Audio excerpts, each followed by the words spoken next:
देखो हुआ क्या है, पिछले 10-20 सालों में क्या हुआ है, बहुत सारा ट्रांजैक्शन ऑनलाइन मूव कर गया है। ठीक है, कैसे? अपने आसपास देखो यार, हर जगह दिखेगा डेटा ही डेटा है। टिकट बुक करते हो बुक माई शो से, यूपीआई से इतना सारा पेमेंट करते हो, बैंकिंग सारी मूव कर गई है ऑनलाइन। तुम लोग से ज्यादा कौन मंगाता है? तो सारे ऐड भी तुम ऑनलाइन देखते हो, इसका मतलब तुम्हारा सारा कंजम्पशन भी ऑनलाइन है, वीडियो कंजम्पशन भी ऑनलाइन है, तुम्हारे दोस्त ऑनलाइन है, तुम्हारी वो भी ऑनलाइन है, सब लोग ऑनलाइन है आजकल, सबका ऑनलाइन ही चल रहा है सब कुछ। तो सारा का सारा टाइम स्पेंड आपका ऑनलाइन हो गया है। ऑनलाइन जब आप टाइम स्पेंड करते हो, एक्शन करते हो, तो उतना सारा डेटा जनरेट होता है और उतने सारे डेटा में बहुत सारा इंसाइट आता है। क्योंकि आपको लगता है कि यार हम अकेले शाहरुख खान है, हमारे जैसा कोई नहीं, बट सच्चाई है कि एक क्लस्टर में आपके जैसे बहुत लोग हैं। तो अगर आपके जैसे कुछ लोग ए सामान के साथ बी खरीद रहे हैं, तो आपको भी बी दिखाया जा सकता है। तो पैटर्न्स निकल के आते हैं, एक्शनेबल पैटर्न्स निकल के आते हैं, और इसीलिए डेटा एनालिस्ट की डिमांड बहुत ज्यादा बढ़ रही है। आज जो कोर्सेज हैं, जो रोड मैप्स हैं, जो वीडियो शेयर्ड हैं ऑनलाइन इंटरनेट पे,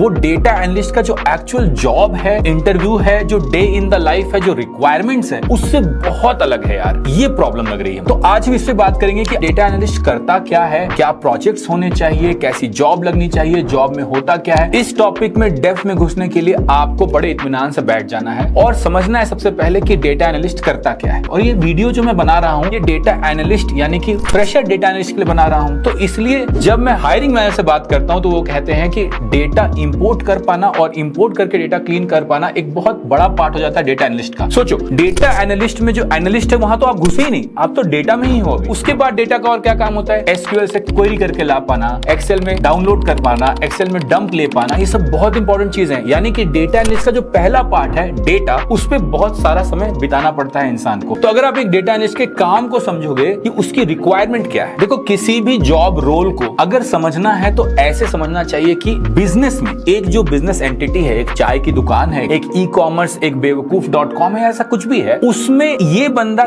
बंदी क्या वैल्यू ऐड कर रहा है। मतलब अगर बिजनेस किसी को 50,000 रुपए महीने दे रहा है, तो बिजनेस को उससे 1 लाख रुपए महीने कमाने आना चाहिए, मिनिमम इतना तो होना चाहिए। तो क्या वैल्यू प्रोवाइड कर रहा है? वैल्यू ये प्रोवाइड कर रहा है कि ये जो एनालिसिस करके निकालते हैं, उसमें एक्शनेबल इंसाइट्स होते हैं। रोज रोज मेरा कितना बिक रहा है, कहां सेल अच्छी हो रही है, किस एरिया की सेल अच्छी है, किस प्रोडक्ट का सेल अच्छा है, ये सब जानना भी बहुत जरूरी है। तो इतना सारा ऑपरेशनल डेटा जो है, ऑपरेशनल इनसाइट्स जो है, एक डेटा एनालिस्ट निकाल के दिखा सकता है और बिजनेस में ये वैल्यू ऐड कर सकता है। जितने छोटे से लेके बड़ा से बड़ा बिजनेस आज के टाइम ऑनलाइन मूव कर रहा है, ऑनलाइन एडवर्टाइजिंग कर रहा है, ऑनलाइन ऑपरेशंस रन कर रहा है ना, रिमोट जॉब है या फिर आप ऑनलाइन चीजें बना रहे हो, सबमिट कर रहे हो, तो बहुत सारा data inside the organisation, outside the organisation, behavioural, सारा डेटा आपके पास है। तो किसी को तो बैठ के उस डेटा को काट के छाट के उसमें से कुछ काम का कोई हीरा निकालना पड़ेगा। कोयले की खदान में बहुत नीचे जाने पे कहीं एक हीरा मिलेगा, वो हीरा जो लेकर आता है वो बिजनेस बहुत विन करने लगता है। तो डेटा एनालिस्ट एक बहुत अच्छा बेट हो गया आज के टाइम पे। इसलिए हर बिजनेस, इतना छोटी सी मेरी कंपनी है, इनफैक्ट हमारे पास भी है, तो हर बिजनेस डेटा एनालिस्ट रखता है और डेटा के ऊपर सोचता है और उसके ऊपर इटरेट करता है। अब जब हम ये समझते हैं कि डेटा एनालिस्ट क्या वैल्यू ऐड करता है, तो हम ये भी समझ सकते हैं कि डेटा एनालिस्ट ये वैल्यू कैसे ऐड कर सकता है। डेटा एनालिस्ट की वैल्यू हर बिजनेस में समझने के बाद हम ये भी जान सकते हैं कि वो क्या टूल्स यूज करता है। तो हर एक बिजनेस को क्या चाहिए। हम लंबी लकीर में हमेशा वही बात करते हैं जो रिपीटेबल हो और जहां भर भर के जॉब्स हो। तो कौन से वाले जॉब्स भर भर के हैं और उसके लिए आपको क्या चाहिए, ये देखते हैं। देखो, जब मैं डेटा एनालिस्ट के कोर्सेज देख रहा था, मैंने ये पाया कि डेटा एनालिस्ट के कोर्सेज में बहुत ज्यादा वेटेज जो है आप आर, पाइथन और इन चीजों को देने लगते हो, या मशीन लर्निंग को देने लगते हो। और ये क्यों देने लगते हो? क्योंकि उनको कोर्स बेचना है, उनका काम कोर्स बेचना है। उनका काम ये है नहीं कि आप उस कोर्स को कंप्लीट करके जॉब ले सको। पॉइंट ये है कि अगर इन चीजों के बीच में पढ़ोगे तो जो एक्चुअल डेटा एनालिस्ट बनने का काम है, जिसमें आपको अपनी डेप्थ बनानी है, जिसमें आपको अपनी लंबी लकीर बनानी है, आप वो नहीं बना पाओगे।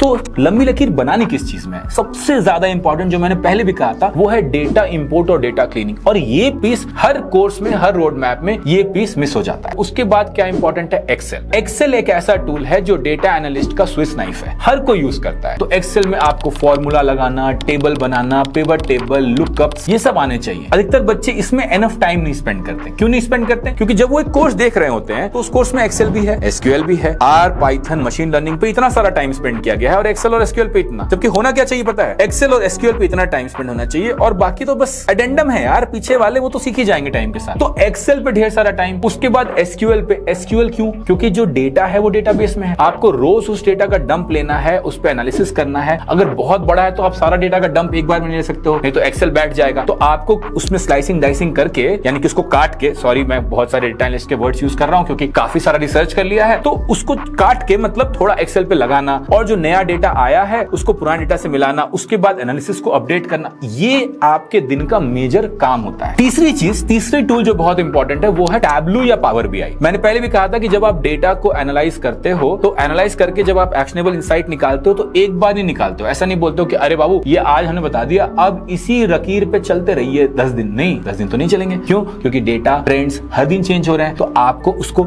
हर दिन देखना है और उसके हिसाब से हर दिन एक्शन लेना है। तो ऐसा अगर आपको चाहिए तो आपको कोई विजुअलाइजेशन टूल भी चाहिए, और पावर बीआई और टैबलू इसमें काफी अच्छा काम करते हैं। फिर से मैं कहूंगा ये 3 चीजें बहुत इंपॉर्टेंट है। ये 3 चीजें मतलब पहला एक्सेल, दूसरा एसक्यूएल, तीसरा पावर बीआई। अगर इसमें आपका हाथ बैठ जाता है और इसी डायरेक्शन में, ऐसा नहीं बाबू कि एक्सेल नहीं करेंगे, एक्सेल तो बहुत ही अनुकूल सा है भैया, हम एसक्यूएल करेंगे, और भैया एसक्यूएल में तो मजा नहीं आ रहा है, क्वेरी लिखते लिखते हमारा हाथ दुख जाता है, तो भैया पावर बीआई करेंगे, देखिए कितना बढ़िया चार्ट बनाया। नहीं, अगर एक्सेल नहीं करोगे, अगर अच्छे से नहीं करोगे तो एसक्यूएल को भी अच्छे समझ नहीं पाओगे। अगर एसक्यूएल अच्छे से नहीं समझोगे तो पावर बीआई में सुंदर सुंदर चार्ट बनाने का, यूट्यूब पे वीडियो देख के कुछ भी बना देने का कोई पॉइंट नहीं है। और इसीलिए मैं चौथा सबसे इंपॉर्टेंट चीज बोलता हूं, कोई तुम्हें इसलिए पैसा नहीं दे रहा है कि तुम ये चार्ट बना सकते हो। डेटा एनालिस्ट को पैसा इसलिए दिया जाता है कि वो डेटा को समझ के, बिजनेस को समझ के, दोनों की समझ से कुछ एक्शनेबल इंसाइट निकाल पाए। इसलिए फोर्थ चीज जो बहुत इंपॉर्टेंट है वो ये है कि आप बिजनेस को भी समझो। डेटा बहुत तरह के हो सकते हैं। डेटा हो सकता है सेल्स डेटा हो सकता है एचआर डेटा हो सकता है ऑपरेशनल डेटा हो सकता है मार्केटिंग डेटा हो। हर डेटा को समझने के लिए उसके कॉन्टेक्स्ट को भी समझना बहुत जरूरी है। ये चीज, अगर ये 4 चीज आपको आता है तो आप एक सुपरस्टार डेटा एनालिस्ट हो। बाकी चीजों की तो आपको जरूरत ही नहीं है, और बाकी चीजों की जरूरत नहीं है तो ये मत डर जाना कि यार भैया कह रहे हैं कि कुछ सीखना ही नहीं है, अब ऐसे ही ग्रो कर जाएंगे। नहीं, ऐसा नहीं है। लेकिन टाइम के साथ आ जाएगा। हम लोग बार बार लंबी लकीर में क्या कहते हैं, करियर लंबा गेम है, आराम से खेलेंगे। लेकिन करियर में इंपॉर्टेंट है कि आप शुरुआत सही करो और पहले जॉब में जल्दी जल्दी घुस जाओ, वहां पर हम करियर बनाते रहेंगे।